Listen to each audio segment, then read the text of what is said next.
Bapak, Ibu, Saudaraku, sudah 2 minggu berturut-turut ada sounding bahwa Jumat ini ya Pak ya. Jumat ini kita akan doa semalaman yang dilayani dari hambanya Bandar Lampung. Siapa yang memiliki hati tergerak, silakan datang. Bisa semalaman, bisa juga yang nggak tahan tidur atau pulang. Nanti kita bicarakan selanjutnya. Nah, saya mau jelaskan dulu apa sih doa semalaman dan untuk apa sih? Kenapa harus doa semalaman? Karena selama ini ketika ada yang namanya doa keliling, doa itu pasti karena ada suatu event, ada suatu yang mau dilakukan. Setelah itu selesai, udah selesai. Nah, jadi dasarnya bukan di situ Bapak Ibu Saudaraku. Kita mau lebih jauh lagi mengetahui untuk apa sih kita doa semalaman. Coba kita buka Yeremia 1 ayat 10.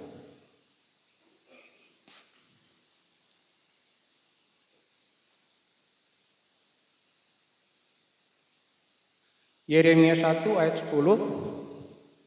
Saya bacakan, ini pendahuluannya. Ketahuilah, pada hari ini aku mengangkat engkau, kita semua, atas bangsa-bangsa dan atas kerajaan-kerajaan untuk apa? Satu, mencabut, merobohkan, membinasakan, meruntuhkan.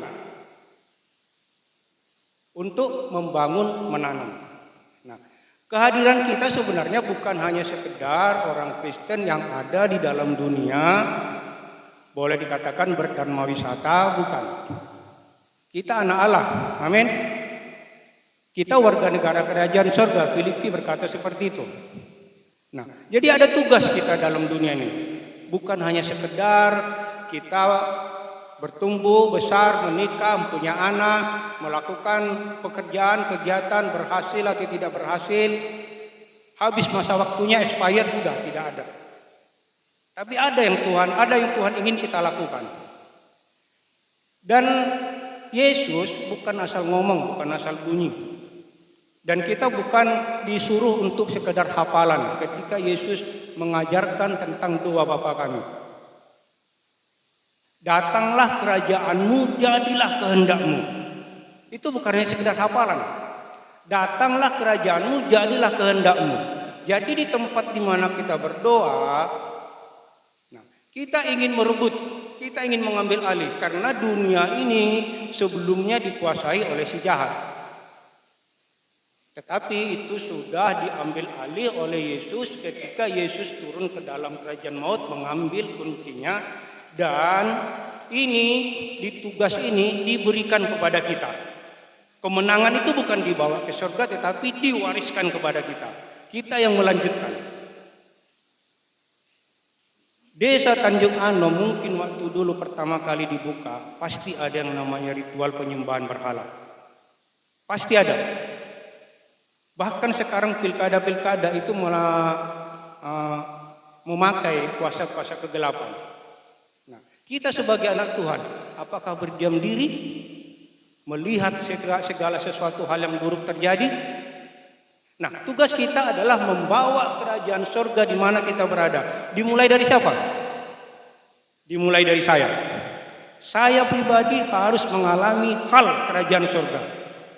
Harus mengalami. Yang kedua, keluarga. Keluarga. Apakah keluarga kita sudah mengalami hal-hal kerajaan surga? Apakah keluarga kita sudah ada mesbah keluarga, ada pengenalan pembacaan firman, atau setelah pulang ke rumah beres semua tidur, plek, bangun pagi besok cari HP?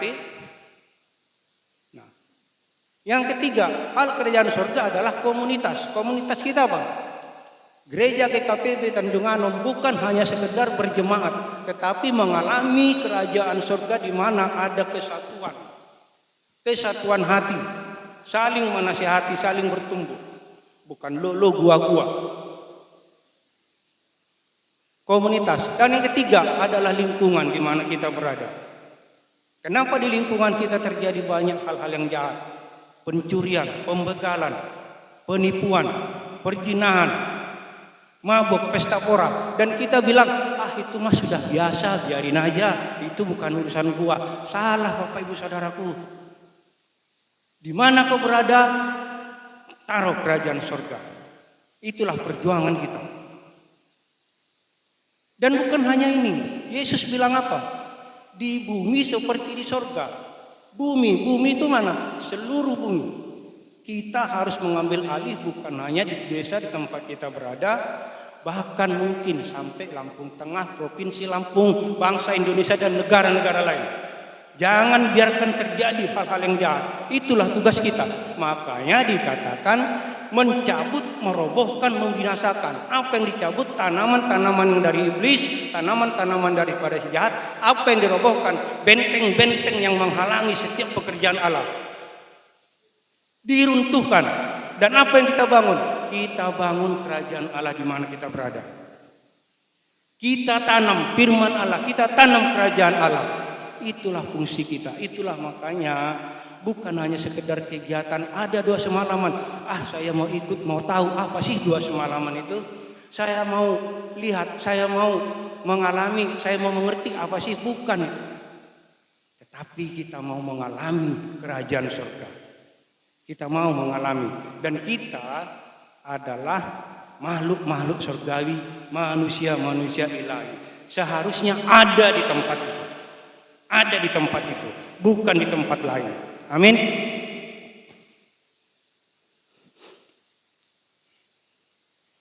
Panas Bapak Ibu. Nah, yang ingin kita alami, yang pertama supaya bisa kita mengalami hal kerajaan surga, saya mau bagikan tentang pertobatan. Apa itu pertobatan, saudaraku? Yang tadinya mencuri, apakah kemudian tidak mencuri? Apakah itu hanya sekedar pertobatan? Yang tadinya hidup melangkah melakukan kejahatan dosa, tapi kemudian berbalik, tetapi hatinya masih menyimpan dendam. Apakah itu pertobatan? Yang tadinya tidak ke gereja, malas, alasan banyak, tetapi kemudian datang ke gereja, tetapi pikirannya masih pikiran memikirkan orang lain, memikirkan hal-hal yang negatif. Apakah itu pertobatan? Yang tadinya tidak mau melayani tetapi melayani, duduk di situ di tempat duduk atau melayani di sini, tapi kemudian Tuhan, dia menangis, tetapi menangisi diri sendiri, belas-belas kasihan. Kemarin saya diperlakukan orang, dikatain orang begini-begini, Tuhan beri saya kekuatan. Mengasihani diri sendiri. Apakah itu pertobatan? Kita mau belajar pertobatan yang sesungguhnya itu apa. Saya pun belajar. Kita semua belajar. Kita buka 2 Korintus 5 ayat 17.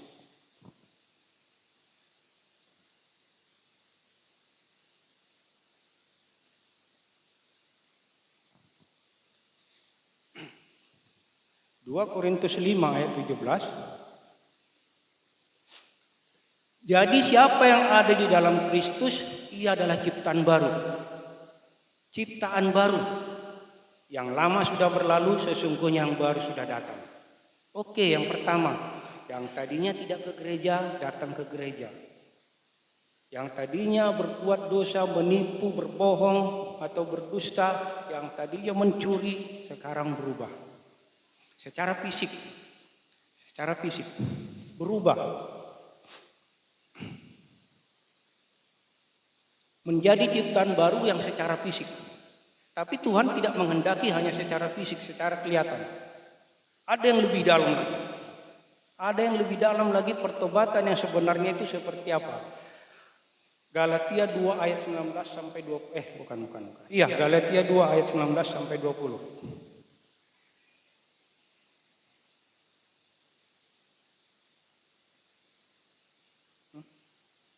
Oh bukan. Sorry.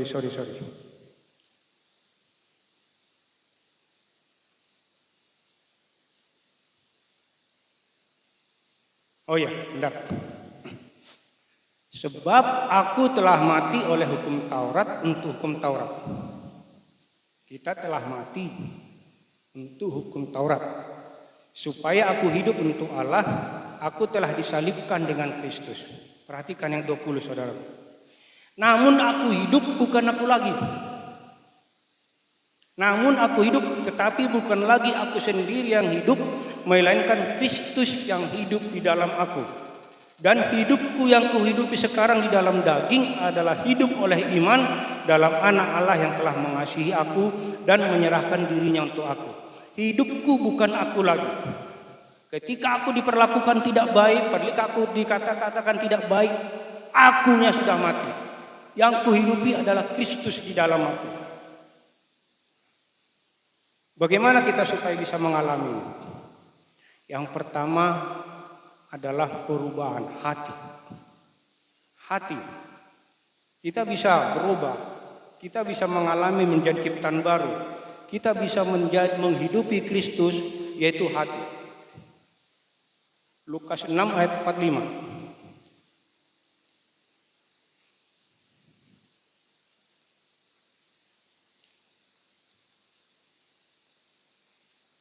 Orang yang baik mengeluarkan barang yang baik dari perbendaharaan hatinya yang baik, dan orang yang jahat mengeluarkan barang yang jahat dari perbendaharaan yang jahat, karena yang diucapkan mulutnya keluar dari hatinya. Pertobatan itu adalah perubahan hati. Perubahan hati. Kenapa dia selalu memperkatakan perkataan-perkataan yang jahat, yang menyinggung orang lain, yang menyakiti orang lain, karena hatinya belum beres. Rajin sih ke gereja, rajin mengikuti kegiatan-kegiatan lain, rajin, bahkan rajin memberikan yang namanya sumbangan-sumbangan, tetapi kalau hatinya belum beres, yang selalu yang keluar adalah hal-hal yang menyakitkan. Jadi pertobatan itu yang pertama dimulai dari hati, sikap hati, bukan hanya sekedar seperti tadi. Yang tidak datang ke gereja tapi datang ke gereja sampai di gereja bilang, oh dia begitu pakaiannya, dia pakai ini. Tidak, hati. Karena ketika kita mengucapkan sesuatu itu berasal dari hati. Kalau hati kita masih penuh dengan sampah-sampah, maka yang akan keluar adalah sampah. Bisa cacian, bisa menghakimi.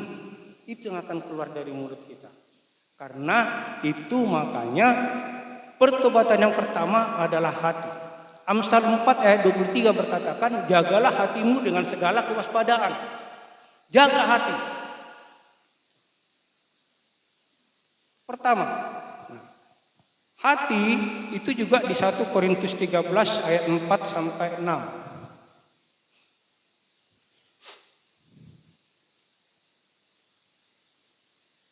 Saya tidak akan lama-lama, saudaraku. 1 Korintus 13 ayat 4.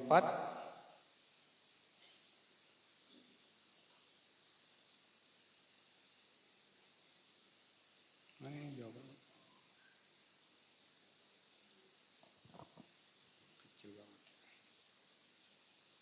Ya. 1 salah saya. 1 Korintus 4. sorry. Makanya nggak ketemu. Oh, di situ ada ya. Ayat 4.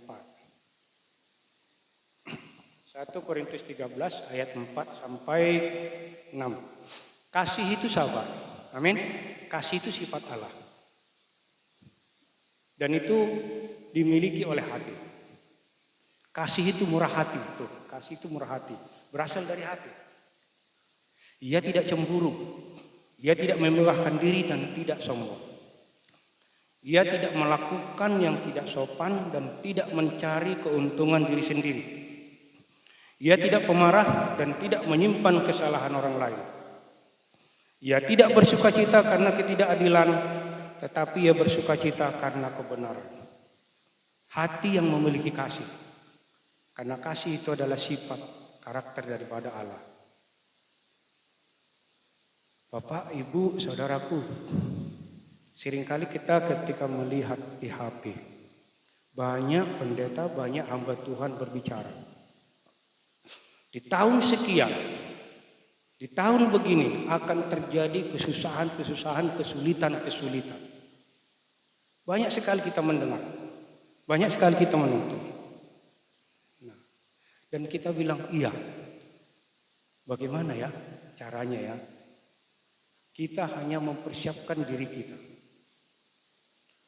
Karena tahun itu harga beras mahal, timbun beras, tanam sayur-sayuran. Artinya kita sepakat, ya kan? Kita sepakat dengan hal itu, bahwa keburukan, bahwa sesuatu hal yang buruk terjadi itu kita sepakat terjadi. Itu artinya. Ketika Abraham, mulai Nuh dulu ya. Ketika Nuh, di zaman Nuh, semua manusia melakukan hal yang jahat sampai Allah muak. Dan Allah berbicara kepada Nuh, buatlah bahtera, aku akan menyelamatkan keluargamu. Nuh melakukan sesuai dengan firman Tuhan, dia hanya berdiri buat keluarganya. Dia hanya berdiri buat keluarganya. Mertuanya aja tidak, besannya tidak. Bukan mertua mungkin, besannya. Tidak, dia hanya bawa anak-anaknya. Sesuai firman Tuhan, oke. Tetapi dia tidak berdiri. Dan akhirnya murka Allah dinyatakan, semua manusia dibinasakan. Apakah Allah kejam? Kita belajar nanti. Dan yang kedua, ketika zaman Abraham, Sodom dan Gomora, Allah ingin membinasakan Sodom dan Gomora karena kejahatan yang begitu besar. Abraham bersapaat dari 50, 45, 40, 30, 10 tidak ada yang didapati orang benar. Karena kuota tidak mencukupi, Sodom dan Gomora dibinasakan. Tapi ada satu orang benar di Sodom Gomora, Lot. Tapi dia tidak bertindak. Hanya melihat. Dan ketika ada malaikat menginap berupa laki-laki datang ke rumahnya, orang-orang Sodom dan Gomora ingin mengambil supaya digagahi. Nah, dia bilang apa? Ambillah anak-anakku yang perempuan. Ambillah. Ini seringkali dilakukan oleh orang-orang Kristen, anak-anak Tuhan. Demi suatu keselamatan seringkali bernegosiasi, bertransaksi dengan hal yang jahat. Bertobat saudara. Bertransaksi, bernegosiasi. Dan akhirnya yang dialami Lut, kita tahu. Istrinya jadi batu garam, tiang garam, dan kemudian dia melakukan persetubuhan dengan kedua anaknya. Dan di zaman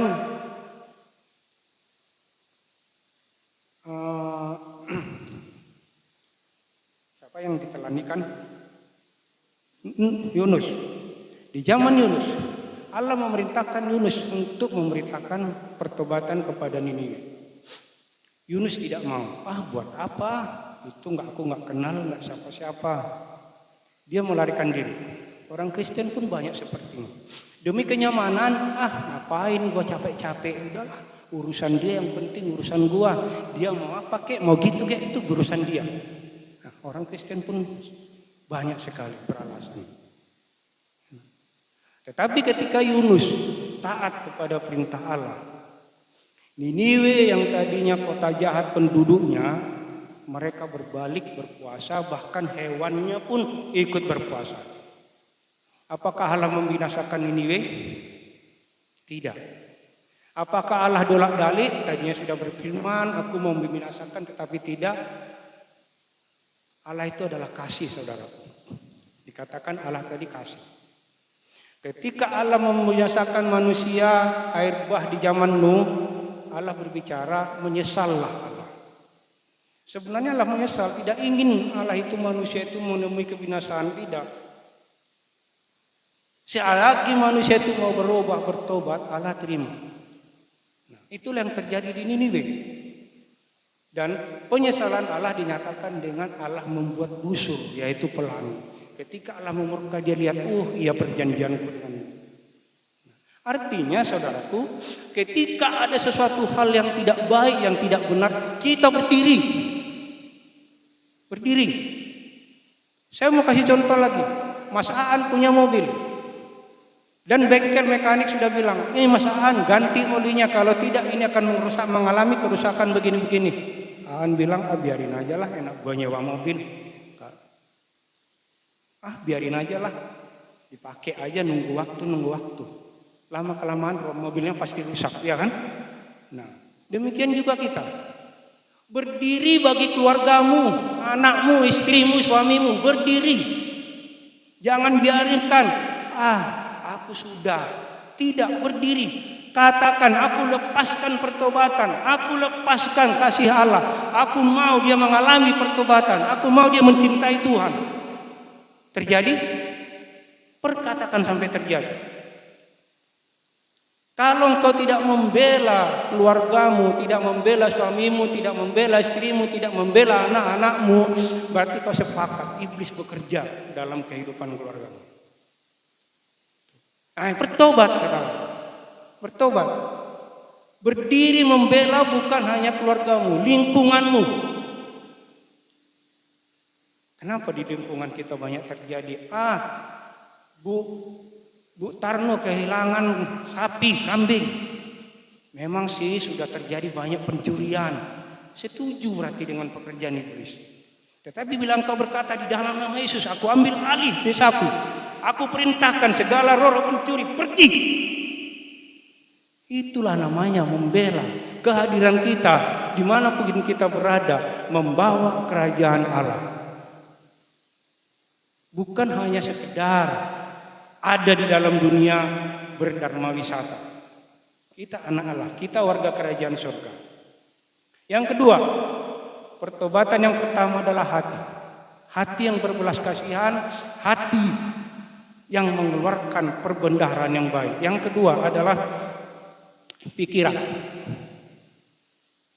Pola dan konsep yang ada dalam pikiran selama ini adalah pola dan konsep yang ditanamkan dari pengajaran orang tua falsafah, dan juga pola dan konsep yang diajarkan dengan berbagai ajaran-ajaran agamawi. Itu yang ada dalam pikiran kita. Itu yang mempengaruhi hidup kita.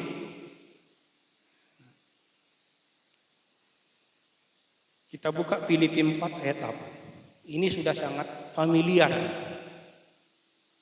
Sudah sangat familiar.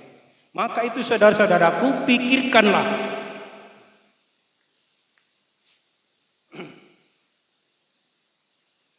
Jadi akhirnya saudara-saudara, semua yang benar, semua yang mulia, semua yang adil, semua yang suci, semua yang manis, semua yang sedap didengar, semua yang disebut kebajikan dan patut dipuji, pikirkanlah. Jangan pikirkan kekurangan orang lain. Jangan pikirkan hal-hal yang negatif. Tapi semua yang baik. Suamiku berubah. Tidak berubah walaupun tapi katakan suamiku berubah. Suamiku akan mencintai Allah. Anakku akan menjadi alatnya Allah. Istriku akan menjadi pribadi yang lemah lembut dan akan berubah mencintai keluarganya. Desaku berubah. Pikirkan hal-hal yang ini. Pikiran kita harus dirubah. Jangan memikirkan hal-hal yang negatif. Di mana kita berada, makanya kerajaan surga itu dimulai dari siapa? Saya. Kalau saya tidak menghadirkan kerajaan surga, bagaimana orang di dekat kita? Kan itu saya. Saya dulu. Jangan orang lain yang dituntut. Saya dulu. Amin. Saya dulu.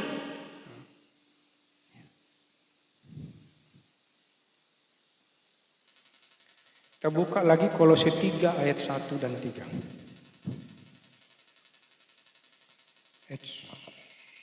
Kolose 3 ayat 1 dan 3.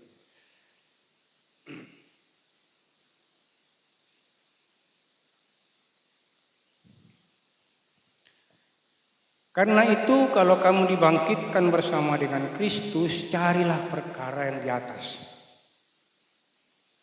Di mana Kristus ada, duduk di sebelah kanan Allah. Pikirkanlah perkara yang di atas, bukan yang di bumi. Sebab kamu telah mati dan hidupmu tersembunyi bersama dengan Kristus di dalam Allah. Pak, boleh saya minta kursinya satu, Pak? Udah saya.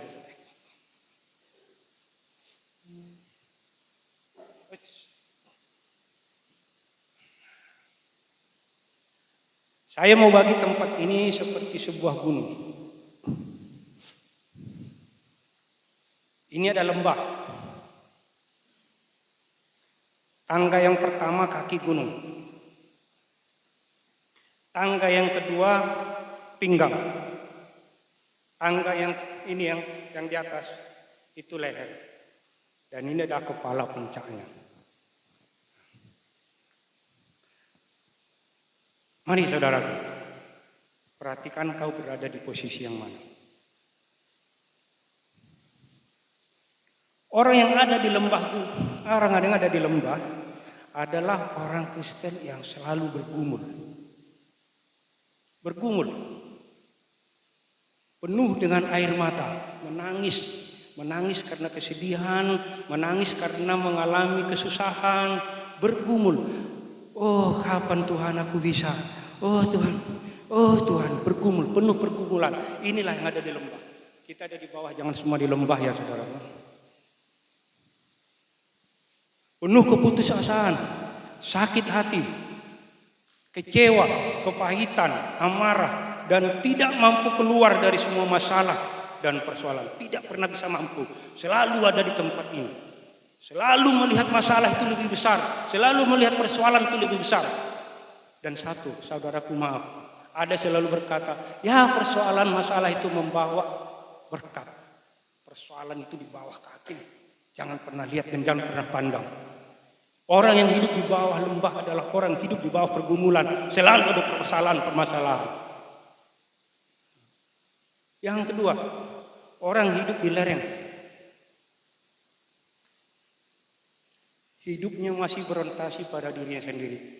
Berorientasi pada dirinya sendiri. Tuhan, berkati aku. Tuhan, sembuhkan penyakitku. Tuhan, lancarkan usahaku. Tuhan, sertai aku dalam perjalanan. Itulah orang yang ada di lereng gunung, di kaki gunung. Dan orang yang ada di dua tempat ini begitu mudahnya akan menerima bisikan-bisikan iblis. Iblis itu selalu berada di bawah. Dan dia selalu bilang, iya, aku memang masih begini. Aku manusia biasa. Aku tidak bisa berbuat apa-apa. Aku balung kere.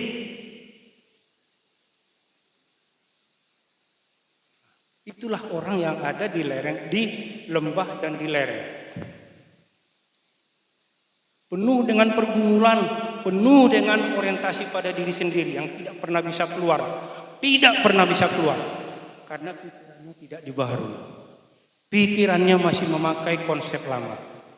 Yang ketiga, berada di pinggang gunung. Orang ini sudah bersuka cita sih. Terima kasih Tuhan. Sudah bersuka cita. Sudah mulai melupakan masalahnya. Tetapi sekali-sekali masih lihat ke bawah. Karena apa? Ada kekhawatiran. Ada kekhawatiran. Ini masih posisi di sini, di pinggang. Masih ada kekhawatiran. Bagaimana nanti ya? Yang keempat, posisi di leher. Hidup penuh dengan sorak-sorai, tapi sekali-sekali melihat ke bawah. Dan orang ini seringkali bilang, ya kalau saya tidak melakukan gini pasti akan terjadi begitu. Hidup di dalam hukum Taurat. Itu orang yang hidup di leher bukit. Tetapi saudaraku, Allah menginginkan kita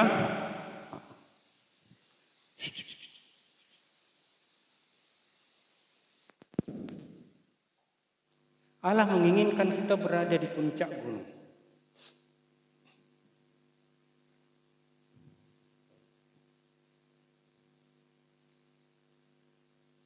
Berada di puncak gunung, hidup menikmati kemenangan demi kemenangan. Berada di puncak gunung, melihat setiap permasalahan ada di bawah kaki. Hidup di puncak gunung yang tidak ada lagi duka. Hidup berkemenangan. Hidup berkemenangan. Nah, Bapak Ibu Saudaraku, engkau ada di posisi mana? Engkau ada di level mana? Naiklah di puncak gunung. Karena apa? Di puncak gunung Allah sediakan. Di puncak gunung Allah sediakan. Yesaya 25 ayat 6. Yesaya 25 ayat 6.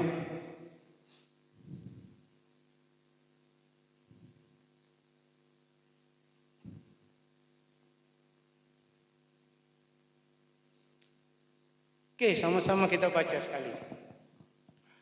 1, 2, 3. Tuhan semesta alam akan menyediakan di Gunung Sion ini bagi segala bangsa-bangsa suatu perjamuan dengan masakan yang bergemuk, dengan suatu perjamuan dengan anggur yang tua benar, masakan yang bergemuk dan bersumsum, anggur tua yang disaring dari endapannya. Adakah kesedihan, saudaraku? Perjamuan dengan masakan yang bergemuk, lembu tambun, kerbau tambun, kambing domba tambun yang bergemuk. Artinya apa? Melimpah. Dan Tuhan sediakan apa? Perjamuan dengan anggur yang tua benar. Saya pernah baca suatu tulisan, anggur tua, anggur yang disimpan bertahun-tahun di tahun 1800 itu sangat mahal harganya. Sangat mahal. Jauh dengan harga anggur yang dijual murah-murahan, yang di toko-toko di pasar. Itu bisa ratusan juta. Anggur tua yang disimpan. Nah, suatu perjamuan dengan suatu kelimpahan, dengan suatu kenikmatan, itulah yang ada di Gunung Kudus Tuhan. Masakan yang bergemuk dan bersumsum, anggur yang tua yang disaring dari endapannya. Pikiran kita harus melihat bahwa saya harus naik ke gunung Tuhan. Jangan pernah puas menikmati lembah yang penuh pergumulan. Jangan pernah puas naik satu tingkat yang penuh dengan kekhawatiran. Harus naik, saudaraku, harus naik ke Gunung Kudus Tuhan. Bagaimana caranya bisa naik ke Gunung Kudus Tuhan? Mazmur 24 ayat 3 dan 4. Mazmur 24.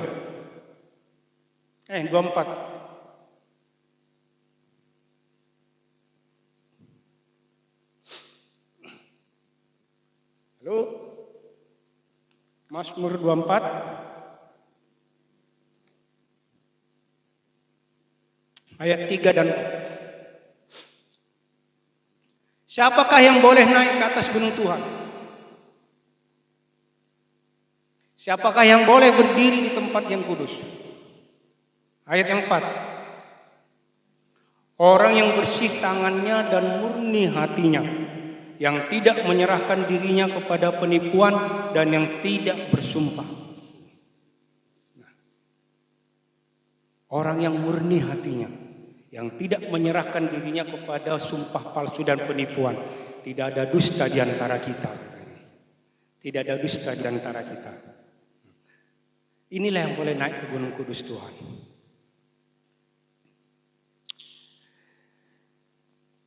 Yang ketiga, pertobatan. Hati, pikiran, dan perasaan. Perasaan. Kita buka Filipi 2 ayat 6.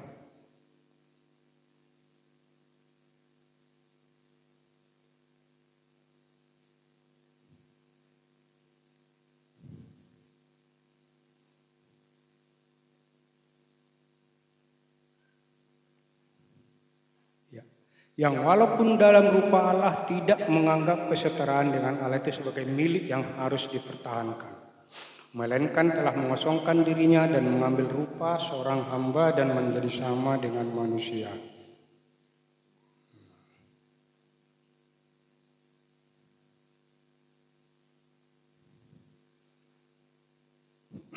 tidak menganggap setara. Perasaan jangan pernah. Ketika kita tidak diperlakukan dengan adil, ketika tidak diperlakukan tidak pada posisinya, jangan tidak perasaannya terus baperan. Perasaan harus berubah. Roma 8 ayat 31.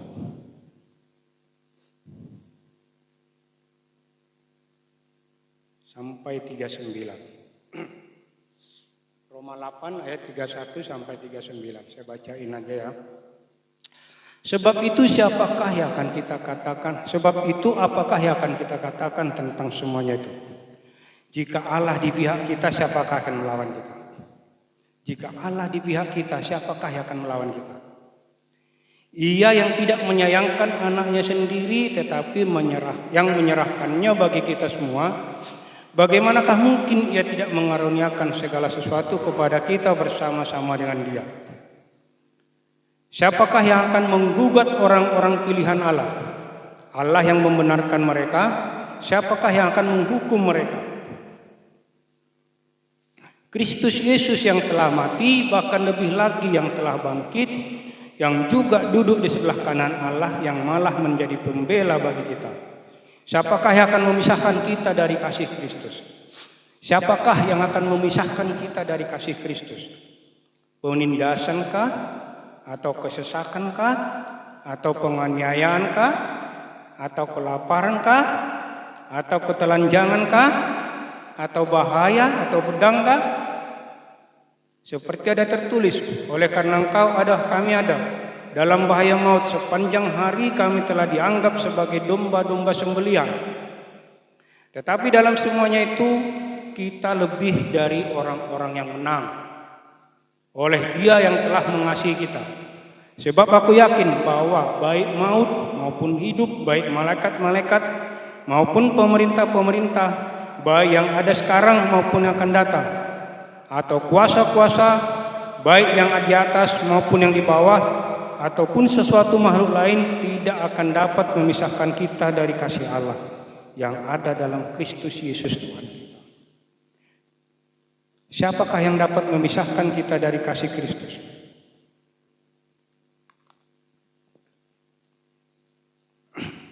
Maaf Bapak Gembala, Ibu Gembala, saya ganggu kenyamanannya. Saya mau jadikan peraga. Bapak Gembala silakan berdiri. Sini Pak, ini Pak. Pak Harta ini ada berapa? 1, ya kan? 1, tidak ada Pak Harta yang lain. Pak Harta 1. Gambaran Allah kita adalah 1. Yahweh itu 1, Allah itu 1. Tidak 2, tidak 3. Allah kita 1. Pak Harta 1. Allah itu 1. Ini gambaran Pak ya. Nah, kemudian daripada Allah keluarlah Roh Kudus. Ibu, keluarlah Roh Kudus. Ini adalah gambaran kerajaan Allah yang ada di dalam dunia. Makanya Allah bilang, marilah kita ciptakan manusia yang serupa dengan segambar. Ketika Adam tidur, diambil tulang rusuknya dan itulah Hawa. Hawa, Roh Kudus itu adalah ibu kita. 1 Allah, ada 2 pribadi. Dan mereka 1. Omega, tolong dong. Dan dikatakan Roh Kudus mengandung. Dan adalah firman Allah. Nah, itulah Yesus. Mereka ini 3 pribadi tetapi 1 Allah. Nah, jadi Allah kita, Tuhan kita 3, betul. Ada Allah Bapa, ada Ibu Roh Kudus, ada Anak Firman. Tetapi Allah kita 1. Dialah yang awal, dialah yang mula. Allah kita 1. Jadi Allah dengan Tuhan beda. Allah kita 1, Tuhan kita beda.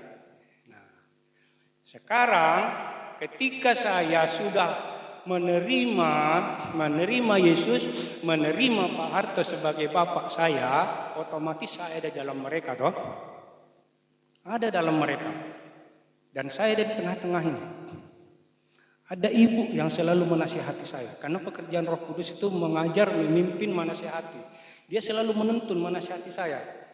Makanya seorang ibu itu lemah lembut. Kalau ada ibu yang galak, bertobat.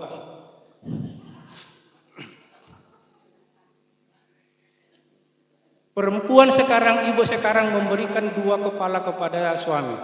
Yang satu kepala domba atau anjing delus-delus diam. Yang satu kepala kambing. Suaminya diseruduk-seruduk. Bertobat saudara. Ibu itu lemah lembut, mengajak. Dan anak firman itu sudah ada dalam diri saya. Roh Kudus ada dalam diri saya.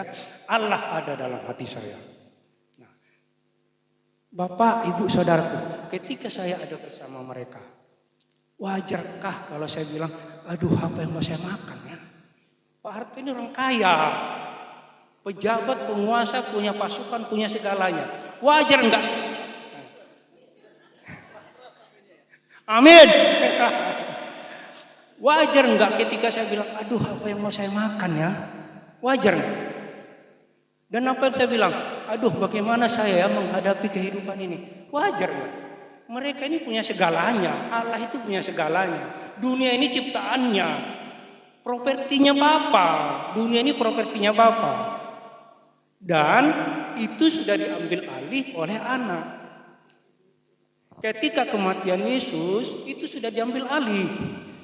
Dan kemenangan itu bukan dibawa Omega, tetapi diserahkan kepada saya, kepada kita semua. Nah, tugas kita adalah memelihara propertinya Bapa. Apa propertinya Bapa? Bumi dengan segala ciptaannya. Makanya dikatakan, jadilah kehendakmu di bumi seperti di surga. Melalui siapa?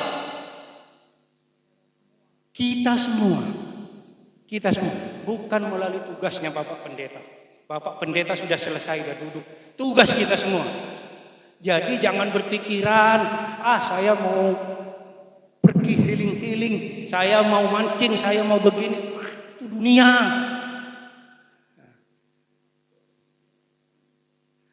Jadi pertanyaan saya yang kedua, wajar enggak sih saya masih sudah ada dalam keluarga ini?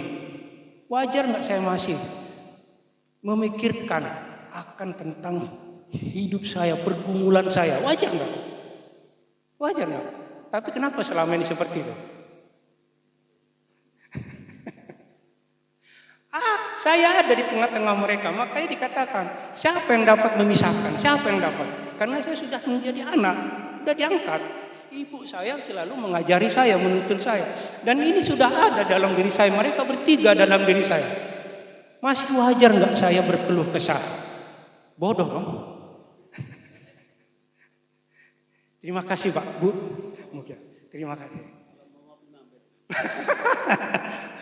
Tawaran ini. Nah.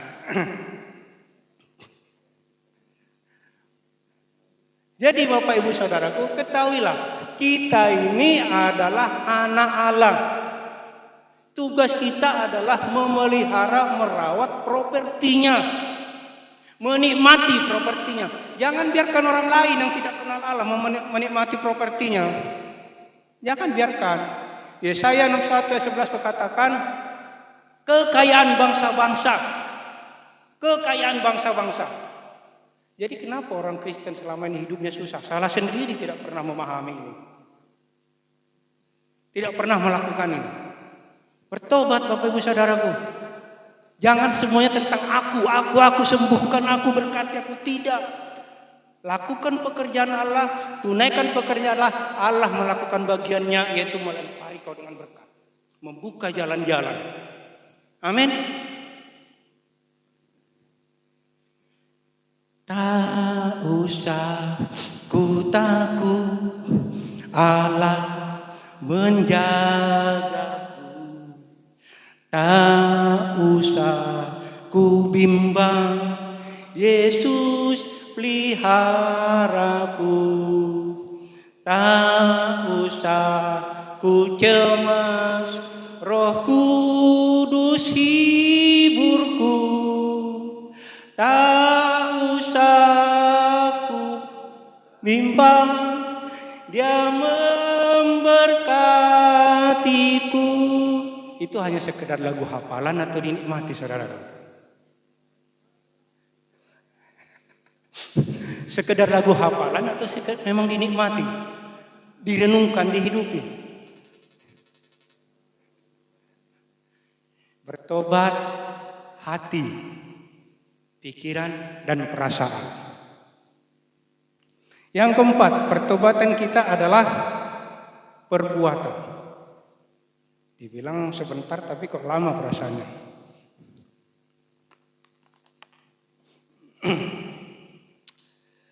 Perbuatan ini sudah sangat sering, berkali-kali, mungkin hampir tiap bulan dikatakan. Galatia 5 ayat 19 sampai 21. Ada yang hafal enggak? Ada yang enggak hafal enggak? Kalau enggak hafal kebangetan. Galatia 5 berbicara tentang hidup dalam daging dan hidup dalam roh. Jadi kalau ada masih bingung, kebangetan. Padahal hampir tiap bulan itu dibicarakan. Dari setiap orang yang berdiri di sini, saya tahu hampir tiap bulan. Jadi perbuatan kita adalah perbuatan roh. Saya nggak usah buka. Udah ya. Nah. Dan kita buka Korintus 3 ayat 8 sampai 9. Kolose. Kolose 3 ayat 8 sampai 9.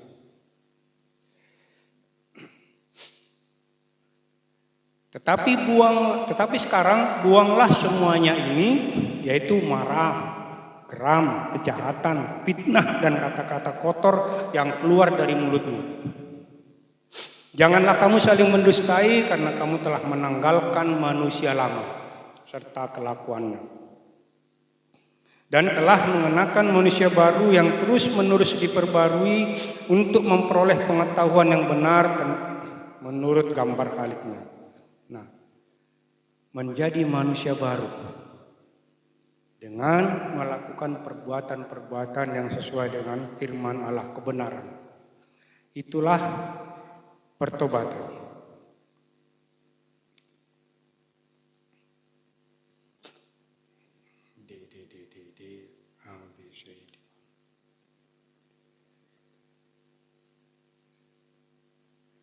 Kolose 1 ayat 20 sampai 22.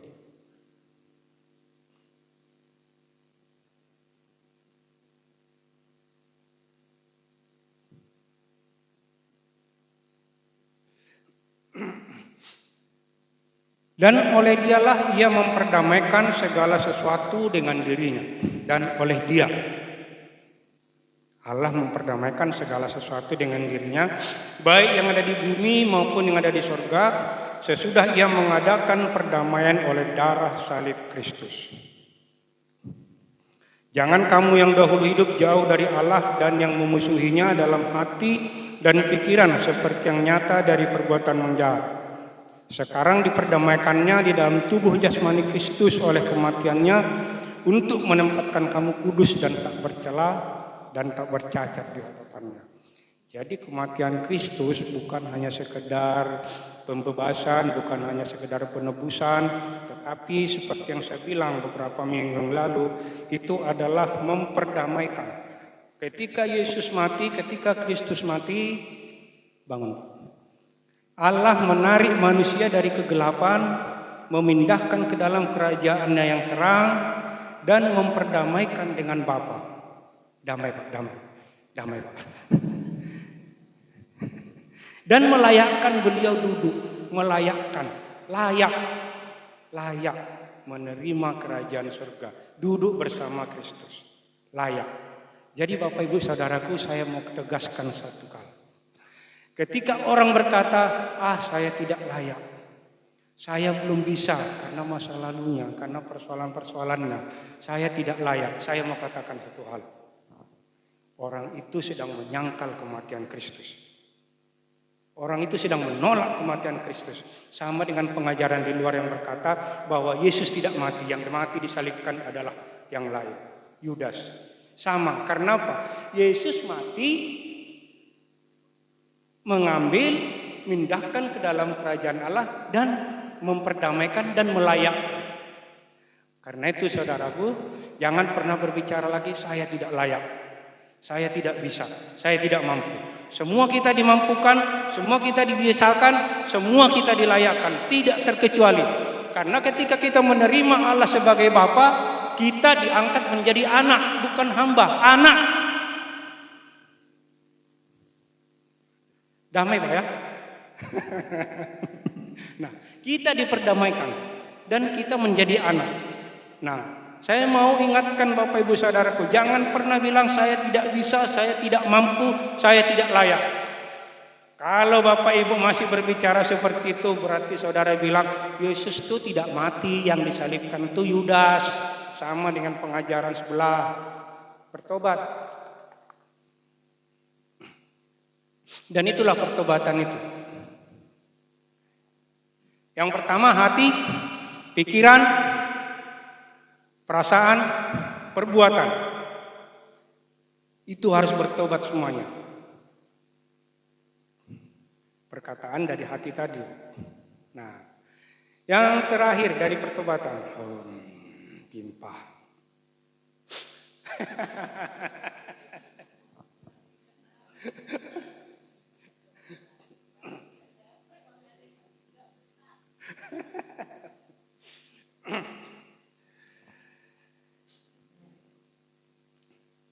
Yang kita harus bertobat dari masa lalu.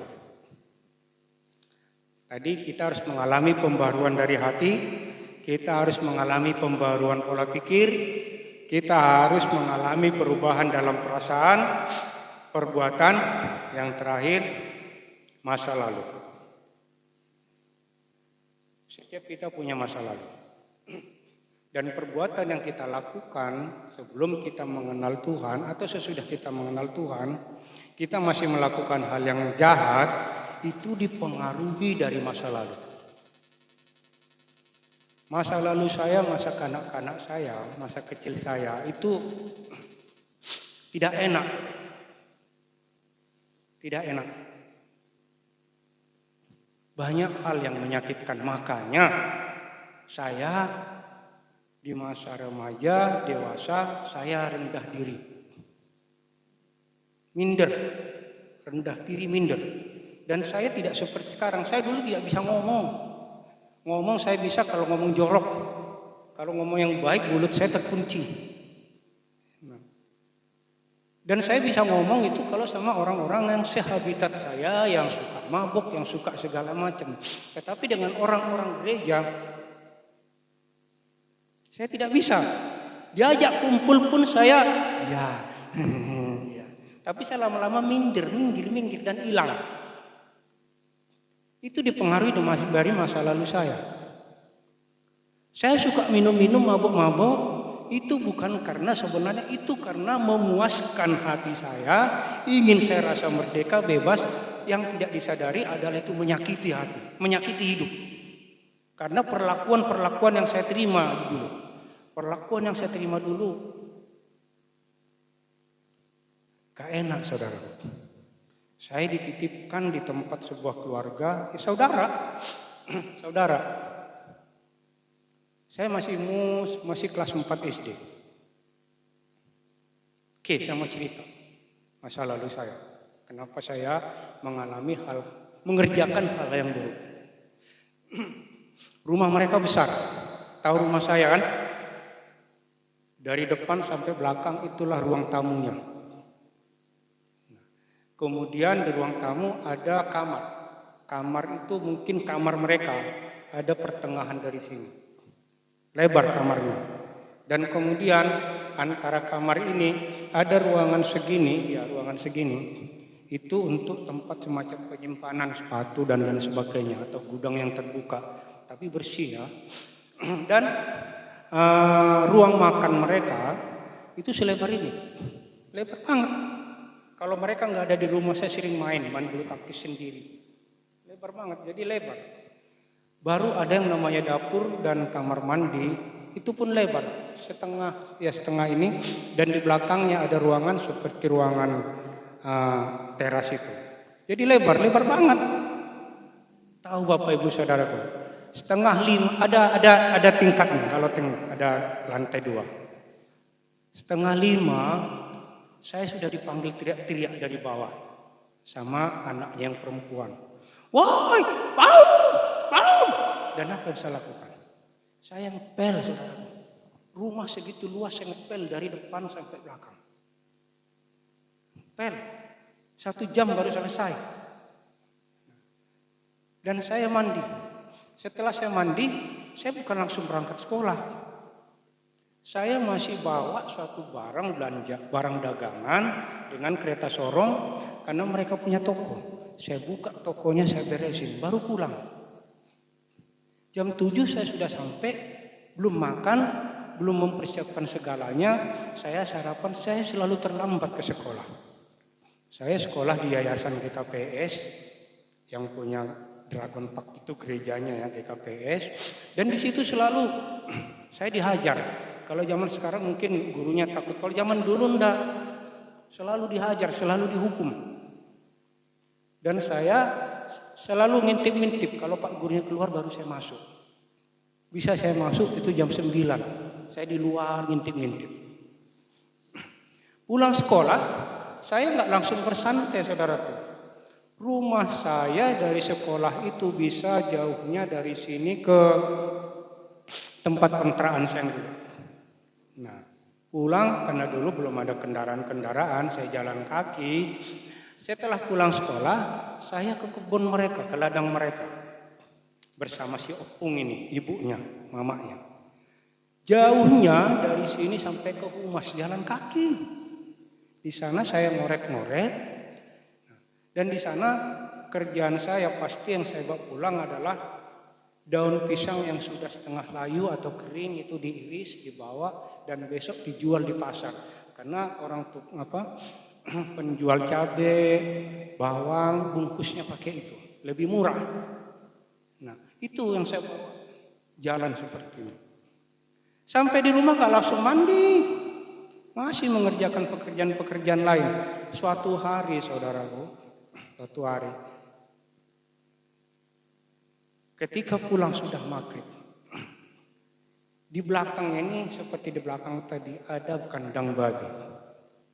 Nah, yang di situ yang tinggal ada namanya satu pemuda kerja di Pemda, anak yang perempuan ini naksir banget ingin jadiin suaminya. Ya wajar, sudah pegawai negeri sih, wajar. Nah, ada yang lain juga kos. Mereka seharian bersenda gurau. Ya namanya ngambil hati, bersenda gurau. Sampai lupa yang namanya tugas ngasih makan babi. Nah, seketika pulang, si Opung ini marah-marah. Semua dimarahin. Dan akhirnya saya yang dipaksa. Udah capek ngirisin daun-daunan untuk direbus dan kasih makan. Saking nggak terimanya dimarah, si anaknya yang laki, si bujang yang udah SMA, datang ke belakang kepala saya ditengkar, kamu guling-guling. Gara-gara babi kepala saya ditendang. Saya nggak nangis, ada dendam. Makanya hidup saya waktu itu penuh dengan hal yang tidak baik. Yang kita lakukan kemudian karena masa lalu kita mengalami hal yang buruk. Itulah yang sebenarnya. Bukan buahnya, akarnya. Perhatikan saudara. Akarnya, kenapa seseorang melakukan pekerjaan-pekerjaan, melakukan hal-hal yang tidak baik? Karena akarnya. Akar kepahitan, akar segala macam akarnya. Itu yang saya bawa. Saya sudah nggak nangis. Bayangkan kelas 4 SD. Dari pagi, siang, sore, malam. Saya diperlakukan tidak manusiawi. Saya diam, suatu saat saya akan balas kamu. Itu yang ada di hati saya. Tetapi ketika saya terima Tuhan Yesus, saya diajar tentang gambar diri. Saya diajar gambar diri. Yang tadinya saya minder, yang tadinya selalu ada rasa dendam, yang tadinya selalu ada ingin menyakiti orang lain, membalaskan. Saya diajar gambar diri. Saya sadar saya anak Allah. Saya sadar bahwa saya adalah ciptaan Allah yang sangat berarti. Saya dipulih. Yang dulu saya minder tidak bisa ngomong, sekarang istri saya bilang selalu seperti mulut bebek yang bebek. Saya banyak ngomong. Nah, itu semua kenapa? pemulihan gambar diri. Saya bertobat. Saya beri pengampunan dan saya selalu berharap suatu saat saya ketemu dengan mereka, saya ingin berpelukan. Saya maafkan, saya ampuni mereka. Nah, masa lalu harus dibereskan. Masa lalu harus dibereskan. Antara kita dan orang lain, antara kita dengan anak dan saudara harus dibereskan. Kita yang memulai. Kalau kita yang memulai, kita harus membereskan. Nah, dari masa lalu inilah saya bisa mengalami kasih karunia Tuhan. Saya berharap saya bisa naik ke Gunung Kudus Tuhan. Jadi masa lalu harus dibereskan. Itulah pertobatan.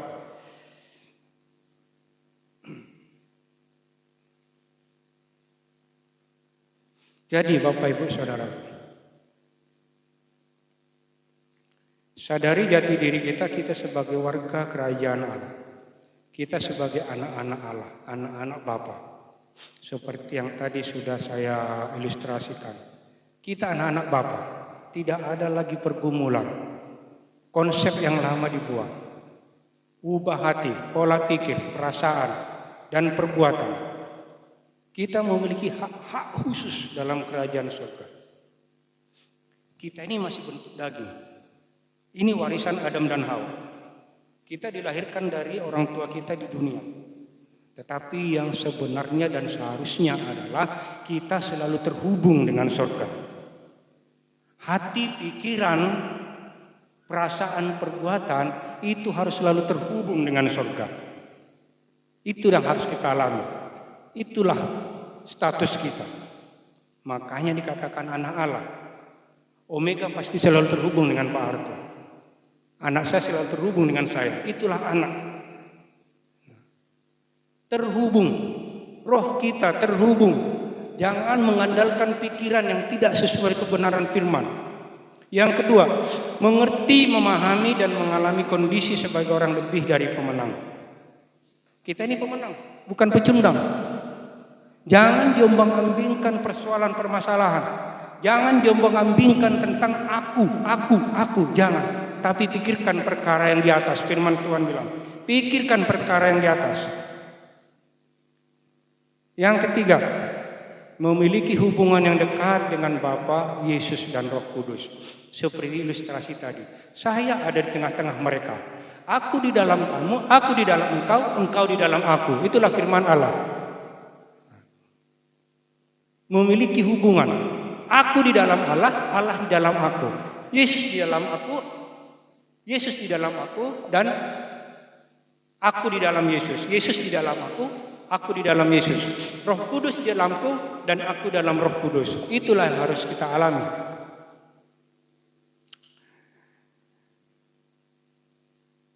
Akhirnya Bapak Ibu Saudaraku, pertobatan itu bukan berbicara tentang apa yang kelihatan. Bukan berbicara tentang apa kegiatan. Pertobatan itu adalah ciptaan baru. Pertobatan itu adalah namun yang aku yang hidup, tetapi aku menghidupi Kristus yang hidup di dalamku. Menghidupi Kristus yang hidup di dalamku. Itulah pertobatan. Bukan kata aku lagi, bukan semua untukku, tetapi semua untuk Kristus. Amin. Nah, caranya bagaimana saudara?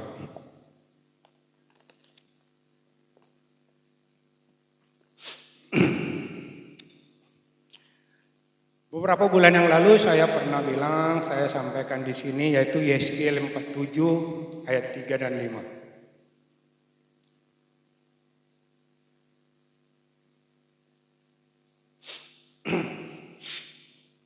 Yeskiel 47 ayat 3 dan 5.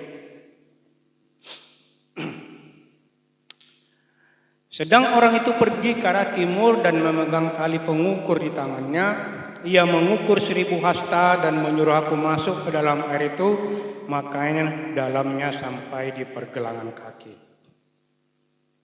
Ketika saudara terima Yesus, ketika saudara menjadikan Yesus sebagai Tuhan, saudara mengalami sukacita ya, mengalami kebebasan semata kaki. Cukup. Kalau saudara merasa cukup, berarti saudara adalah hidup di lembah. Hidup di lembah. Tetapi firman Tuhan Yeskiel bilang, Ia mengukur 1000 hasta lagi dan menyuruh aku masuk sekali lagi dalam air itu. Sekarang sudah sampai lutut. Sudah sampai lutut. Masih di lereng gunung. Masih berbicara tentang aku. Berkati aku Tuhan. Sembuhkan aku Tuhan. Masih berbicara tentang aku semuanya. Dan menyuruh aku ketiga kalinya masuk ke dalam air itu. Sekarang sudah sampai pinggang. Sudah bersuka cita, tetapi masih ada kekhawatiran. Sekali lagi yang mengukur 1000 hasta lagi. Sekarang air itu sudah menjadi sungai, di mana aku tidak dapat berjalan lagi, sebab air itu sudah meninggi sehingga orang dapat berenang. Suatu sungai yang tidak dapat diseberangi lagi. Artinya saudaraku, masuklah ke hadirat Allah. Lebih dalam. Lebih dalam. Bukan hanya sesaat, tiap hari, tiap saat, lebih dalam, terhubung dengan surga. Masuk ke hadirat Allah. Nikmati. Bukan hanya sekedar lutut sepinggang, tetapi tenggelam. Tenggelam bahkan berenang. Berenang-berenang itu artinya menikmati. Menikmati. Dan orang yang keluar dari air ketika mandi pasti beda, tidak sama. Yang tadinya kotor pasti bersih. Demikian juga saudaraku, ketika kita ada dalam hadirat Allah, menikmati Allah, maka segala hal kemanusiawian, kedagingan akan keluar. Akan keluar. Di hadapan hadirat-Mu ya Bapa, ku datang dengan penuh kerinduan. Di hadapan hadirat-Mu ya Bapa, segala keangkuhanku hilang. Segala, bukan hanya satu, segala keangkuhan, kesombongan, kekhawatiran, pergumulan hilang semuanya. Tidak perlu diusahakan lagi, tapi datang ke hadirat Allah. Datang ke hadirat Bapa, semuanya akan terbuang, semuanya akan mati.